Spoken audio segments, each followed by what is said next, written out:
রাসূল সাল্লাল্লাহু আলাইহি ওয়াসাল্লাম বললেন, ইয়াখরুজু ফিকুম কওমুন, অচিরেই তোমাদের উপরে কিছু মানুষ বের হবে, তাহকিরুনা সলাতাকুম মা সলাতিহিম ওয়া সিয়ামাকুম মা সিয়ামিহিম ওয়া আমালাকুম মা আমালিহিম। এমন কিছু সমাজে কিছু ব্যক্তিরা বের হবে, তারা তাদের সলাতের তুলনায় তোমাদের সলাতকে কম মনে করবে, তুচ্ছ মনে করবে। তারা এত বেশি সিয়াম রাখবে যে অন্যদের সিয়ামকে তারা তুচ্ছ মনে করবে। তারা এত বেশি আমল করবে কিন্তু অন্যদের আমলকে তারা তুচ্ছ মনে করবে। ইয়াকরাউনাল কোরআন, তারা কোরআন তেলাওয়াত করবে, কোরআন খতম দিবে, এত বেশি কোরআন তেলাওয়াত করবে, অন্যদের কোরআন তেলাওয়াতকে তারা তুচ্ছ মনে করবে। ইয়ামরুকুনা মিনাদ্দিন কামা ইয়ামরুকুস সাহমু মিনার রামিয়া, তারা ইসলাম থেকে ওইভাবে বের হয়ে যাবে যেমন ধনুক থেকে তীর বের হয়ে যায়। লা ইউজাইজু হানাজিরাহুম, তারা যে কোরআনটা তেলাওয়াত করবে, কোরআনটা কণ্ঠের নিচে নামবে না, কণ্ঠনালীর নিচে নামবে না। অত্র হাদিসটা সহিহ বুখারীর হাদিস। তো রাসূল সাল্লাল্লাহু আলাইহি ওয়াসাল্লাম বলছেন, বেশি বেশি কিছু মানুষ সালাত আদায় করবে, সিয়াম পালন করবে, হজ করবে, যাকাত দিবে, অনেক আমল করবে। ও এত আমল করবে যে অন্য মানুষের আমল তার কাছে তুচ্ছ মনে হবে।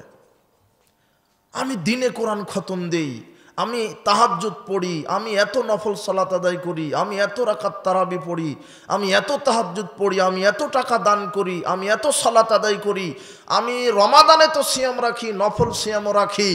ও বেশি বেশি আমল করবে কিন্তু অন্যান্য ব্যক্তির আমলকে তুচ্ছ মনে করবে।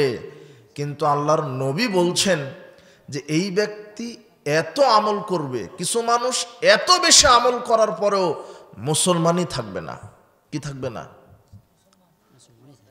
ইসলাম থেকে ওইভাবে বের হয়ে যাবে তারা যেভাবে ধনুক থেকে কি বের হয়ে যায়, তীর।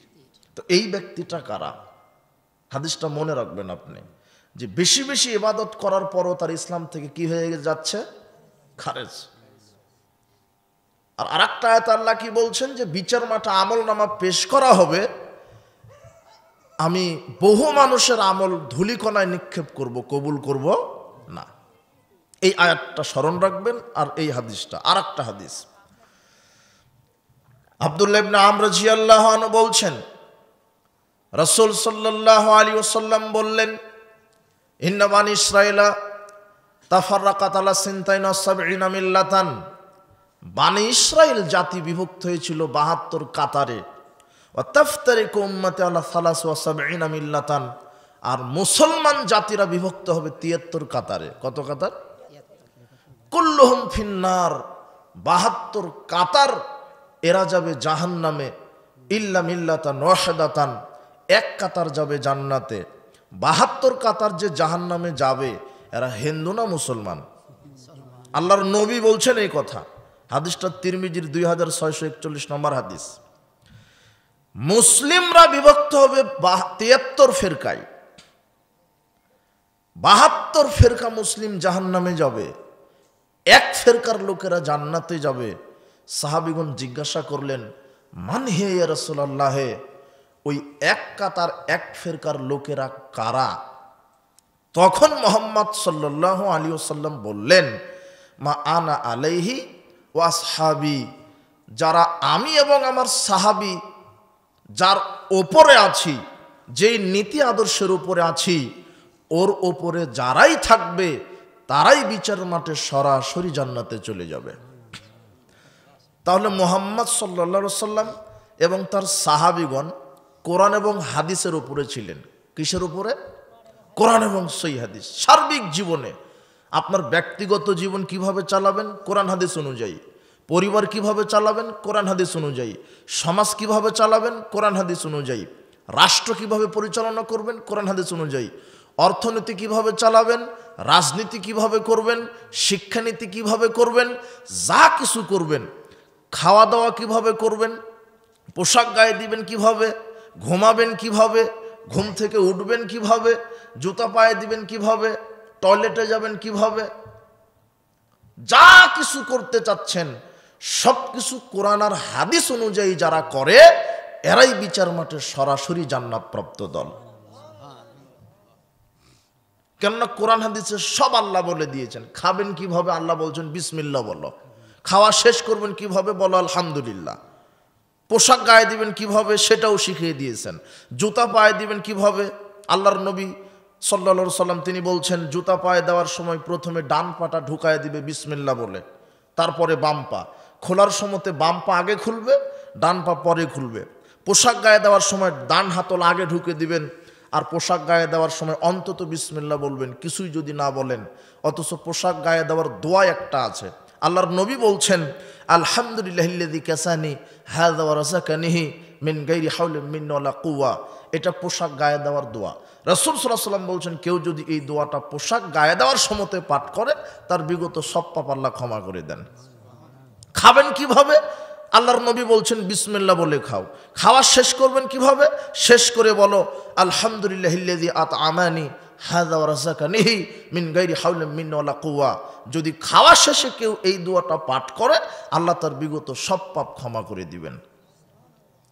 তো আপনি খাবেন কিভাবে, ঘুমাবেন কিভাবে, পেশাব পায়খানা করবেন কিভাবে, পোশাক গায়ে দিবেন কিভাবে, জুতা পায়ে দিবেন কিভাবে, আপনি অর্থনীতি চালাবেন কিভাবে, সমাজনীতি চালাবেন কিভাবে, রাজনীতি করবেন কিভাবে, আপনি সালাত আদায় করবেন কিভাবে, সিয়াম পালন করবেন কিভাবে, হজ করবেন কিভাবে, যাকাত দিবেন কিভাবে, মানুষের সাথে কিভাবে চলবেন, সমাজের লোকদের সাথে কিভাবে চলবেন, প্রতিবেশীদের সাথে কিভাবে চলবেন, ইয়েতিম অসহায় মিসকিন দরিদ্র পিতা মাতা আত্মীয় অনাত্মীয় দূর প্রতিবেশী নিকট প্রতিবেশী সবার সাথে কিভাবে চলবেন।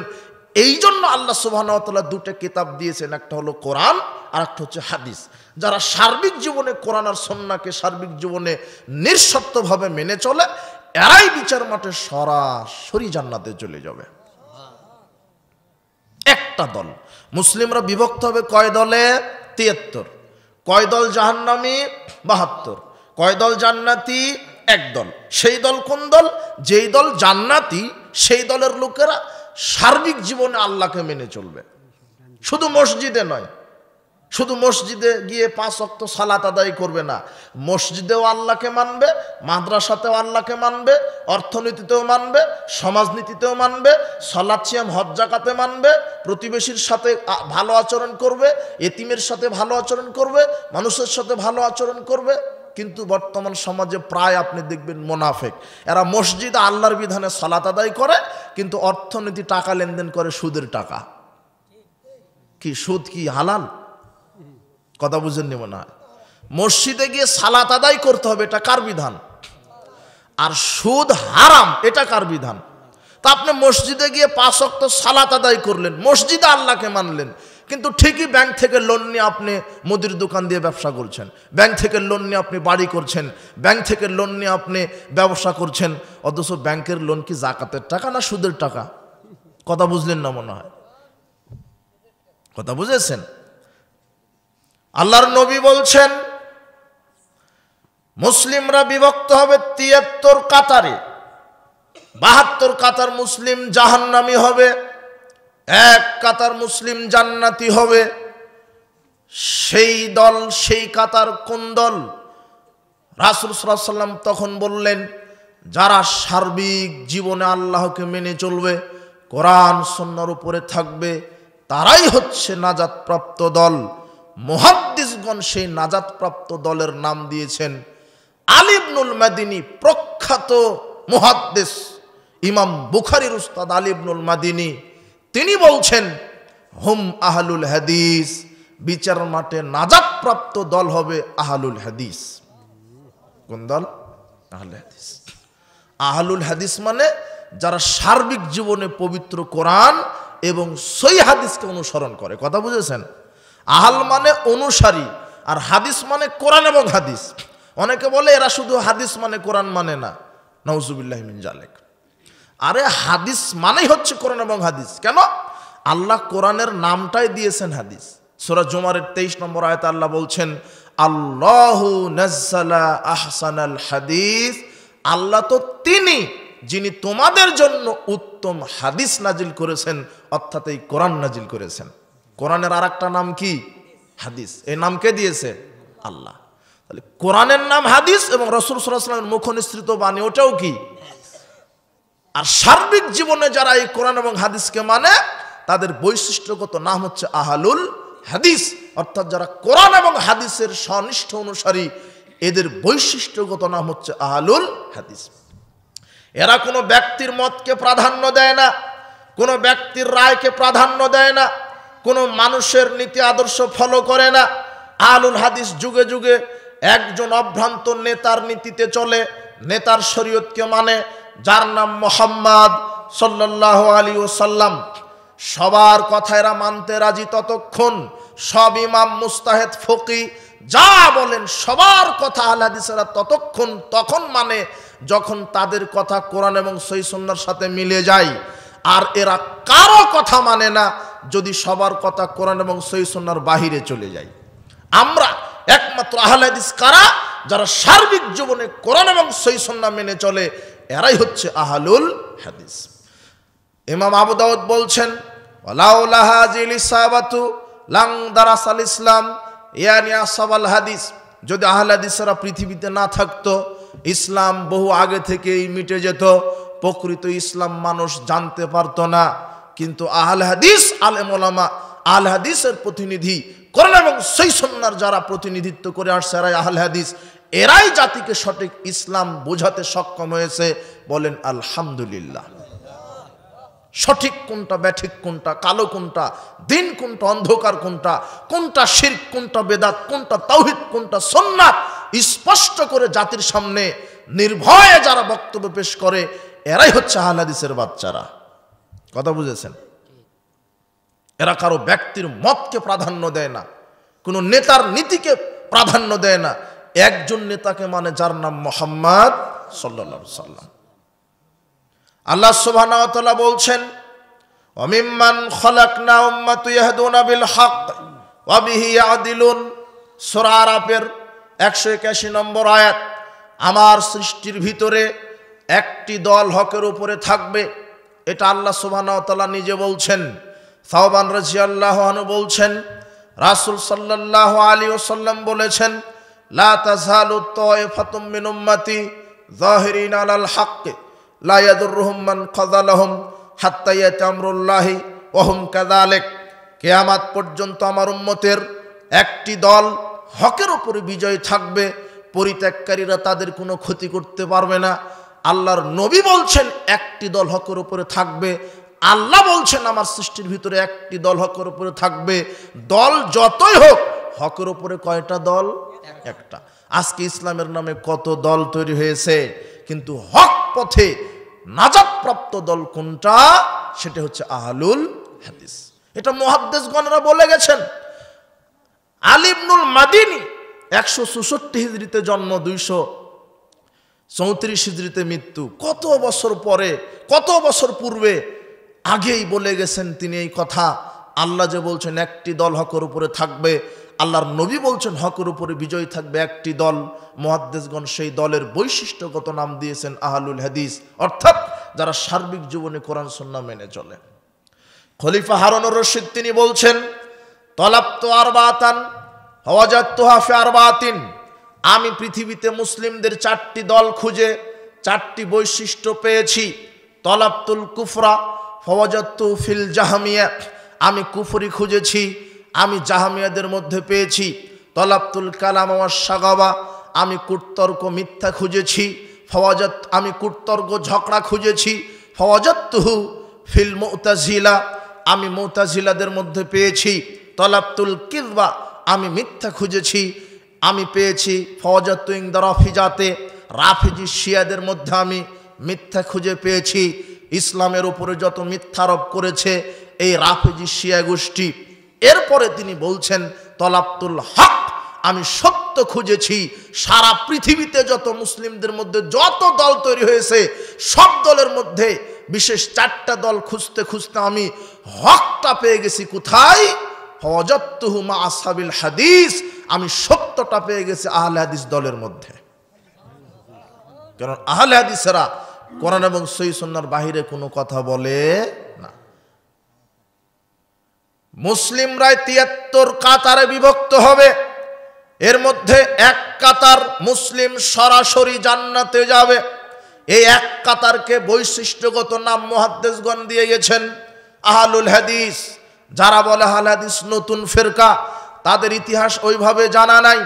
ইতিহাস আগে জানতে হবে, প্রকৃত ইতিহাস প্রকৃত ইতিহাস জানার পরে জাতির সামনে কথা বলতে হবে। বলছিলাম আহলে হাদিস জামাত এরা কোনো ব্যক্তির রায়কে প্রাধান্য দেয় না, এরা সার্বিক জীবনে কোরআন এবং সহিহ সুন্নাহকে মেনে চলে। আপনাকে এতটুকু এই কথা রেখে আমরা বলতে চাচ্ছি, আমল কবুলের শর্ততে বলছিলাম যে বিচার মাঠে বহু মানুষের আমল আল্লাহ কবুল করবেন না, ধূলিকণায় উড়িয়ে দিবেন, বহু মানুষের আমল কবুল হবে না। আবার বহু মানুষ খুব বেশি বেশি সালাত সিয়াম আদায় করবে, কিন্তু তারা মুসলিমই থাকছে না। এরা কারা? যারা এত ইবাদত করার পর মুসলিমই থাকছে না, এরা কারা? আর যাদের আমল আল্লাহ ধূলিকণায় নিক্ষেপ করছে, ওরা কারা? আর যারা ৭৩ কাতার মধ্যে ৭২ কাতার মুসলিম জাহান্নামে যাচ্ছে, ওরা কারা? জানতে হবে না? কথা বুঝেছেন? মুসলিমরা বিভক্ত হবে ৭৩ কাতারে, ৭২ কাতার মুসলিম জাহান্নামে যাবে, এক কাতার জান্নাতে যাবে। তো ৭২ কাতার যারা যাচ্ছে এরা কারা? এরা আমল করবে বেশি বেশি, কিন্তু আমলের মধ্যে ৫টা জিনিস লাগে, শর্ত পুরা করবে না। কিয়ামতের মাঠে বহু মুসলিমদের আমল আল্লাহ ধূলিকণায় নিক্ষেপ করবে। কেন আমল কবুল হবে না? ৫টা শর্ত যারা পুরা করেনি এদের আমল কবুল হবে না। ১ নাম্বার আমল কবুলের শর্ত বিশুদ্ধ আকীদা, বিশুদ্ধ তাওহীদ, বিশুদ্ধ ঈমান। যদি বিশুদ্ধ আকীদা, বিশুদ্ধ তাওহীদ আপনার না থাকে, আপনার আকীদার ভিতরে যদি শিরক ঢুকে যায়, আপনি সালাত সিয়াম আদায় করার পরও আপনি ইসলাম থেকে বের হয়ে যাবেন। আকীদার ভিতরে কি ঢুকলে? শিরক। তাওহীদের ভিতরে কি ঢুকলে? ঈমানের ভিতরে কি ঢুকলে? শিরক। দেখেন সহিহ বুখারীর ৫০৫৮ নম্বর হাদিস, আল্লাহর নবী বলছেন যে তোমাদের সালাতের চাইতে এক শ্রেণীর মুসল্লি খুব বেশি সালাত আদায় করবে, তোমাদের চাইতে তারা খুব বেশি সিয়াম রাখবে, তোমাদের চাইতে তারা খুব বেশি আমল করবে, কিন্তু তারা মুসলমানই থাকবে না। কি থাকবে না? এই সালাত সিয়াম আদায়কারী কারা? কারা জানেন? যারা সালাত সিয়াম হজ যাকাত আদায় করে কিন্তু তাদের ঈমানের ভিতরে শিরক মিশ্রিত করে। এখন শিরকটা কি? যারা আকীদার ভিতরে শিরক ঢুকায়, তাওহীদের ভিতরে শিরক ঢুকায়। দেখেন আপনার দেহটা হিষ্টপুষ্ট, হাত পা খুব সুন্দর সুঠাম, কিন্তু আপনার দেহে মাথা নাই, ওই দেহের মূল্য আছে? গাছে ফল ফুল সব ধরে আছে, আপনি গাছের শিকড়টা কেটে দিলেন, ওই গাছের মূল্য আছে? শিকড়বিহীন গাছের যেমন মূল্য, মাথাবিহীন দেহের যেমন মূল্য, বিশুদ্ধ ঈমানবিহীন আপনার সালাত সিয়াম হজ যাকাতের সেই মূল্য। কথা বুঝেননি মনে হয়? শিকড়বিহীন গাছের মূল্য আছে, ঠিক ঈমানবিহীন সালাতের মূল্য নাই। আপনি ঈমানের ভিতরে শিরক ঢুকায়া সালাতে দাঁড়িয়েছেন, আকীদার ভিতরে শিরক ঢুকিয়ে, তাওহীদের ভিতরে শিরক ঢুকিয়ে আপনি সালাত সিয়াম আদায় করছেন। সারা রাত সারা বছর যদি সিয়াম পালন করেন আর আকীদার ভিতরে যদি শিরক থাকে, তাহলে আমল তো কবুল হওয়া বহু দূরের কথা, আপনি ইসলাম থেকেই খারিজ হয়ে যাবেন। কথা বুঝেছেন? আল্লাহ সুবহানাহু ওয়া তাআলা বলছেন, ওয়া মা ইউমিনু আকসারুহুম বিল্লাহ ইল্লা ওয়া হুম মুশরিকুন। পৃথিবীতে অনেক মুমিন আছে, ঈমান আনার পরেও তারা আল্লাহর সাথে শরীক করে, ঈমান আনার পরেও মুশরিক। ঈমান আনার পরেও মুশরিক কারা? যারা আল্লাহকে বিশ্বাস করে। ওয়া মিনান নাস মান ইয়াকুলু আমান্না বিল্লাহি ওয়াল ইয়াউমিল আখির। আল্লাহ নিজে বলছেন কোরআন মাজিদে, মানুষের মধ্য থেকে অনেক মানুষ বলে আমি ঈমান আনলাম আল্লাহর প্রতি, কিয়ামতের প্রতি, ওয়া মা হুম বিমুমিনিন, অথচ তারা মুমিন নয়। আল্লাহ নিজে বলছেন মানুষের মধ্যে বহু মানুষ বলবে আমি তো আল্লাহকে বিশ্বাস করি, নবীকে বিশ্বাস করি, আমি কিয়ামত, কবরকে, আখিরাতকে, জান্নাত জাহান্নামকে বিশ্বাস করি, কিন্তু আল্লাহ বলছেন সে আসলে মুমিনই না। কি না? বাকারার প্রথম দিকে এই আয়াত আছে, সূরা ইউসুফের 106 নম্বর আয়াতে বলছেন, ওয়া মা ইউমিনু আকসারুহুম বিল্লাহ ইল্লা ওয়া হুম মুশরিকুন। বহু মুমিন আছে যারা আল্লাহর প্রতি বিশ্বাস স্থাপন করে, আবার আল্লাহর সাথে শিরক করে। কি করে?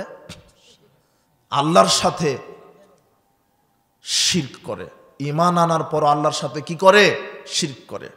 দেখবেন ও সালাত, সিয়াম, হজ, যাকাত আদায় করে, কিন্তু ওর আকীদা ঠিক নাই। ইমাম আমল কবুলের 5টা শর্তের মধ্যে 1 নম্বর শর্ত হলো আকীদাকে বিশুদ্ধ করা। কি করা? আকীদা বা আপনার তাওহীদ অথবা আপনার ঈমানকে বিশুদ্ধ করা। কিন্তু আল্লাহ বলছেন বহু ঈমান এনেছে মুখ দিয়ে, বহু ঈমান এনেছে মুখ দিয়ে, বহু মানুষ ঈমান এনেছে মুখ দিয়ে, কিন্তু তারা আসলে মুমিন না। ঈমান আনার পরও তারা আল্লাহর সাথে শিরক করে। কিন্তু আমল কবুলের প্রথম শর্ত হচ্ছে বিশুদ্ধ আকীদা, বিশুদ্ধ তাওহীদ। কিন্তু এরা আকীদার ভিতরে শিরক ঢুকিয়েছে। এরা মসজিদে সালাত আদায় করে, এরা রমাদানে সিয়াম পালন করে, এরা কোরআন তেলাওয়াত করে, কোরআন খতম দেয়, কিন্তু এদের আকীদা কি? যে পীরের দরগায় মানত করলে বালা মুসিবত দূর হয়ে যায়। পীরের দরগায় গরু খাসি মানত করলে, পীর খুশি হয়ে গেলে সংসারে বরকত চলে আসে। পীরের দরগায় গরু খাসি মানত করলে, পীর খুশি হয়ে গেলে পেটে বাচ্চা চলে আসে। পীরকে সেজদা দিলে, পীরকে খুশি করলে পাপ ক্ষমা হয়ে যায়। পীরের দরগায় মানত করলে বালা মুসিবত দূর হয়। পীরের দরগায় সেজদা দিলে বিপদ কেটে যায়। পীরের মুরিদ হলে পীর সুপারিশ করে জান্নাতে নিয়ে যাবে। পীরের মুরিদ হলে পাপ ক্ষমা হয়ে যাবে। এই আকীদার লোক যারা আছে, যারা এই আকীদায় বিশ্বাসী, তারা তো মুসলিম বহু দূরের কথা, ইসলাম থেকে অটো খারিজ হয়ে গেছে। কথা বুঝেননি মনে হয়? একমাত্র সেজদা করতে হবে কাকে? আল্লাহকে। আল্লাহ ছাড়া কোনো মুসলিম কোনো ব্যক্তিকে খানকা, মাজার, কবরে সেজদা করতে পারে না। কিন্তু এই মুশরিকরা মসজিদে আল্লাহকে সেজদা দেয়, মাজারে গিয়ে পীরকেও সেজদা দেয়। এদের আকীদার ভিতরে কি ঢুকে গেল? শিরক। একমাত্র সেজদা পাওয়ার মালিক কে? শিরক মানে অংশীদারি স্থাপন করা, আল্লাহর সমান কাউকে মনে করা। একমাত্র সেজদা পাওয়ার মালিক আল্লাহ। কিন্তু আপনি বললেন না, মাজারে সেজদা করলে বিপদ কেটে যায়। এই যে পীরকে, মাজারকে কার সাথে সমান করলেন? আল্লাহর সাথে। তার মানে আপনি শিরক করলেন। সেজদা দিতে হবে একমাত্র কাকে? আল্লাহকে। আমার বিপদ মুক্তি করতে পারে কে? কল্যাণদাতা কে? আল্লাহ বলছেন, মুহাম্মদ ওয়াইয়ামসাসকাল্লাহু বিদুররিন ফালা কাশিফা লাহু ইল্লাহু ওয়া ইউরিদুকা বিখাইরিন ফালা রাদ্দা লিফাদলি। আল্লাহ বলছেন, হে নবী, আমি যদি তোমাকে কল্যাণ দিতে চাই, পৃথিবীর কেউ নাই তোমার অকল্যাণ করার। আমি যদি তোমাকে বিপদে ফেলতে চাই, পৃথিবীর কোনো শক্তি নাই তোমাকে বিপদ থেকে বাঁচানোর। আমাকে বিপদ দেওয়া, বিপদ থেকে উদ্ধার করার মালিক কে? কল্যাণদাতা। অকল্যাণদাতা কে?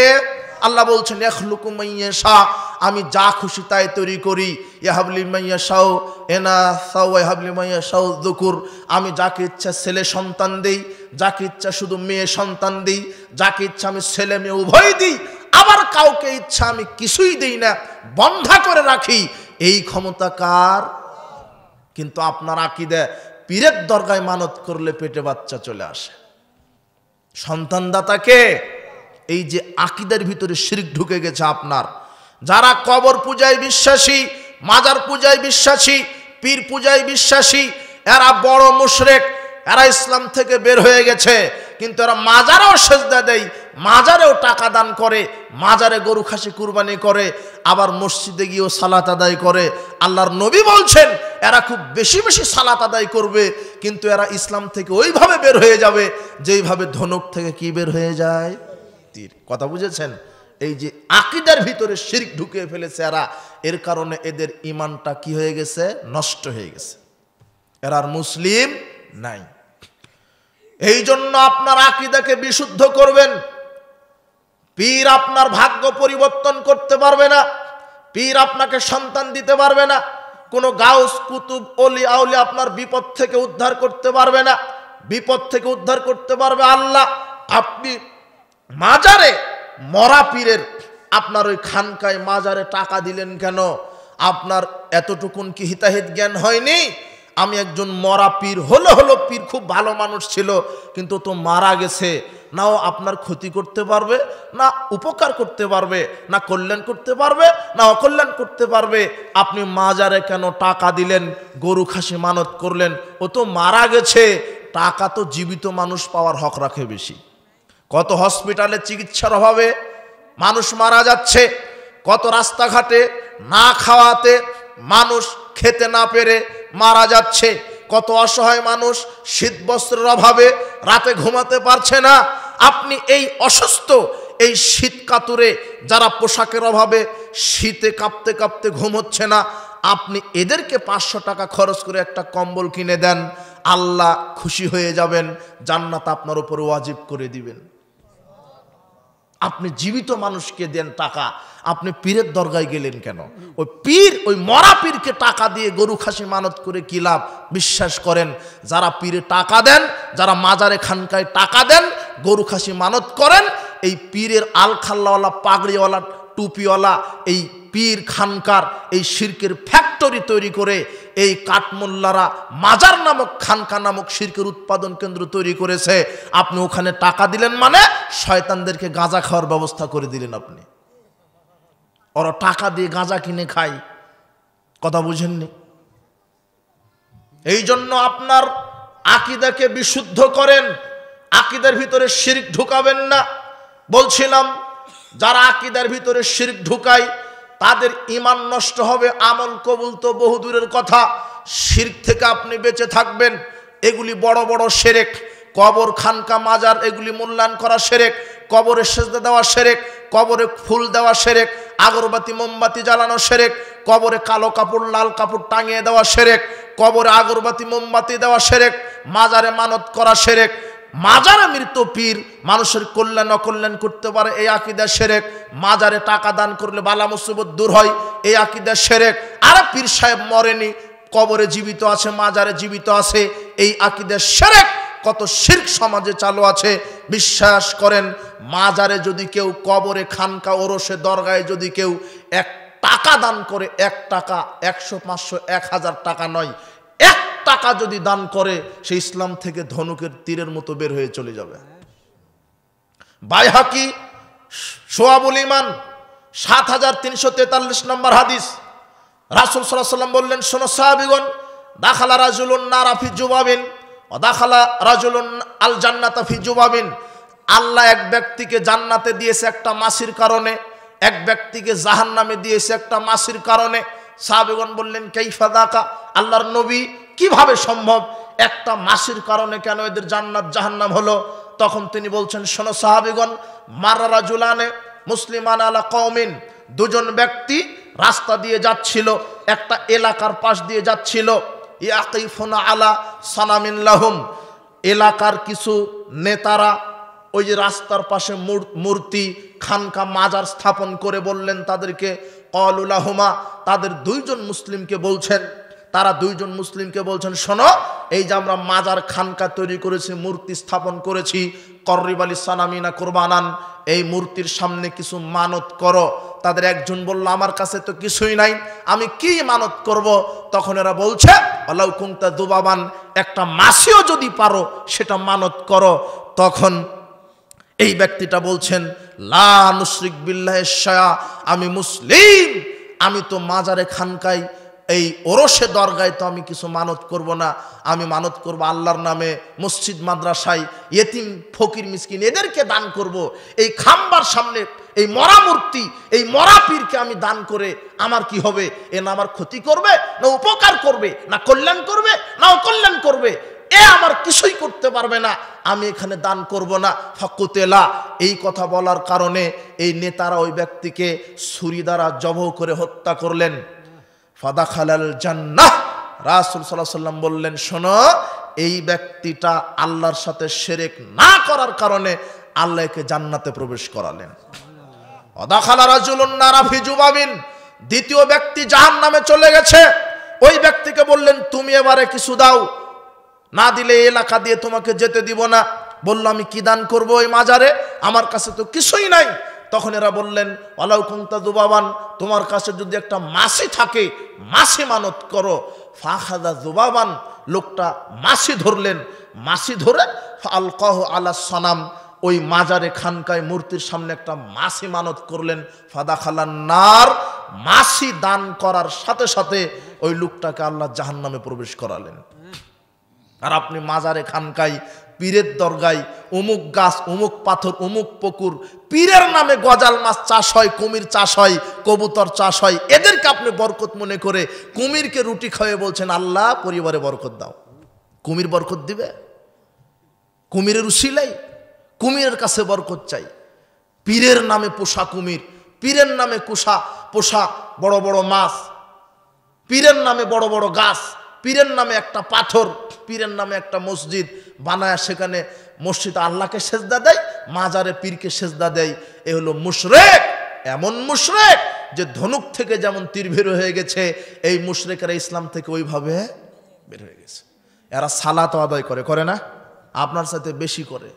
এরা সিয়ামও রাখে, কিন্তু আল্লাহর নবী বলছেন এরা তোমাদের চাইতে বেশি বেশি সালাত সিয়াম আদায় করবে, কিন্তু এরা মুসলমানই থাকবে না।